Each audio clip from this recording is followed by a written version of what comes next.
warahmatullahi wabarakatuh. Perkenalkan, nama saya Nuraisa Prani Ahmad dengan NIM 1314240889 dari Fakultas Ilmu Pendidikan jurusan Manajemen Pendidikan kelas 2C. Baik, di sini saya akan menjelaskan tentang materi Islam menghadapi tantangan modernisasi, dekadensi moral, narkoba, dan korupsi. Yang pertama yaitu latar belakang. Latar belakang dari materi ini yaitu modernisasi dengan segala kemajuannya telah membawa perubahan besar dalam berbagai aspek kehidupan, termasuk nilai-nilai moral dan spiritual. Dekadensi moral yang ditandai dengan pemorosan nilai-nilai moral dan spiritual menjadi ancaman yang serius bagi kehidupan masyarakat. Budaya konsumerisme yang mendorong penghaburan harta yang mengejar kesenjangan duniawi dapat menggeser nilai-nilai spiritual dan moral. Adapun rumusan masalah dari materi ini yaitu bagaimana pengaruh modernisasi terhadap dekadensi moral, narkoba, dan korupsi di masyarakat Islam di Indonesia. Adapun tujuan dari penelitian ini yaitu yang pertama, menganalisis pengaruh modernisasi terhadap dekadensi moral, narkoba, dan korupsi di kehidupan masyarakat Islam di Indonesia. Baik, selanjutnya ada konsep modernisasi, yaitu modernisasi adalah proses perubahan sosial yang kompleks dan multimedia sosial yang mengarah pada transformasi dari keadaan tradisional menuju masyarakat yang lebih maju atau modern. Proses ini melibatkan pergeseran sikap, mentalitas, dan sistem kehidupan masyarakat untuk dapat hidup sesuai dengan tuntutan masa kini. Modernisasi ini mencakup berbagai aspek, yaitu aspek sosial, ekonomi, politik, dan budaya. Kemudian ada pandangan Islam tentang dekadensi moral. Dalam Islam, dekadensi moral merujuk pada kemerosotan nilai-nilai moral dan spiritual yang menjadi landasan perilaku manusia pada zaman ini. Ini merupakan penyimpangan dari ajaran Islam yang berujung pada tindakan pertentangan dengan norma-norma agama Islam dan etika. Dekadensi moral dapat diartikan sebagai penurunan kualitas moral, melemahnya keimanan, dan hilangnya rasa takut kepada Allah Subhanahu wa Ta'ala, dan kurangnya kesadaran akan tanggung jawab moral sebagai hamba Allah. Selanjutnya ada pandangan Islam terhadap narkoba. Islam memandang narkoba sebagai suatu yang haram dan berbahaya. Penggunaan narkoba dapat merusak kesehatan fisik, mental, serta melemahnya keimanan dan mental seseorang. Hal ini didasarkan pada dalil-dalil agama yang bersumber dari Al-Quran dan hadis. Narkoba termasuk dalam kategori yang khamar atau minuman yang memabukkan yang diharamkan dalam Islam. Kemudian materi selanjutnya yaitu pandangan Islam tentang korupsi.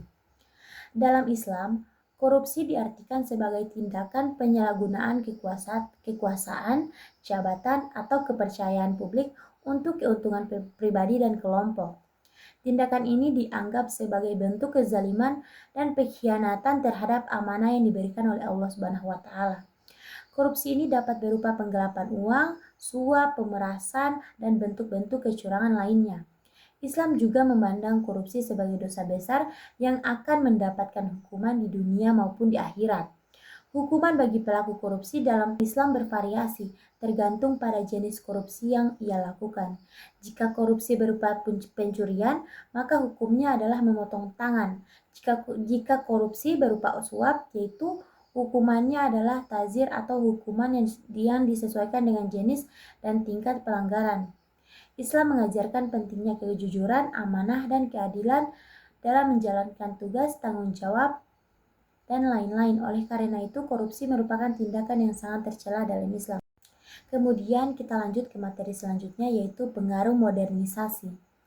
Pengaruh modernisasi terhadap korupsi yaitu karena modernisasi ini dengan segala perubahan sosial dan kemajuan teknologi yang menyertainya dapat memicu munculnya korupsi dan menciptakan peluang baru dan mengubah nilai-nilai di masyarakat.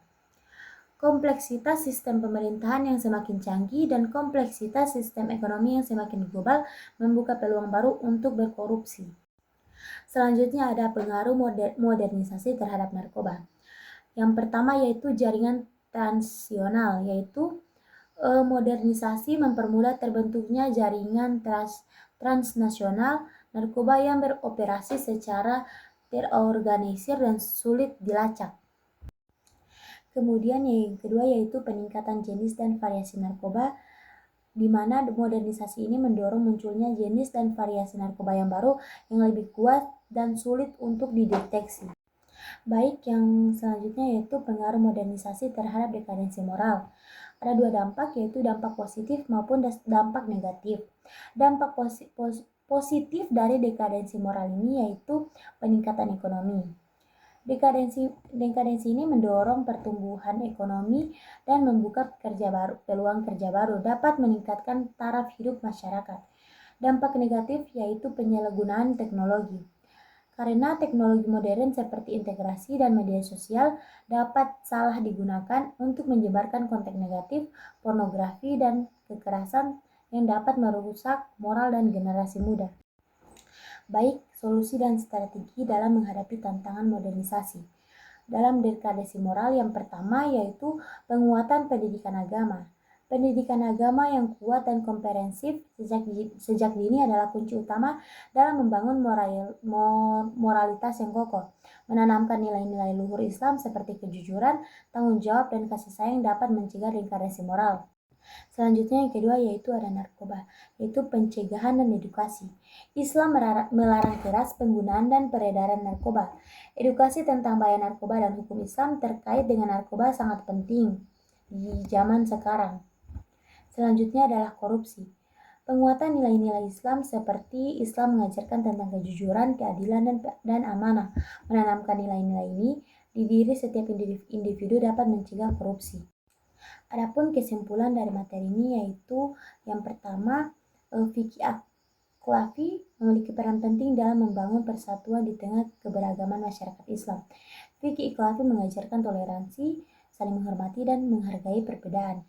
Yang kedua ada cinta tanah air dan kearifan lokal yang merupakan faktor penting dalam memperkuat persatuan menghadapi bahaya radikalisme. Cinta tanah air mendorong rasa nasionalisme, patriotisme, serta kearifan lokal yang mengajarkan nilai-nilai luhur yang dapat menjadi penangkal radikalisme. Itu saja yang bisa saya jelaskan. Mohon maaf jika ada salah kata, perbuatan, atau tindakan. Saya mohon maaf. Wassalamualaikum warahmatullahi wabarakatuh.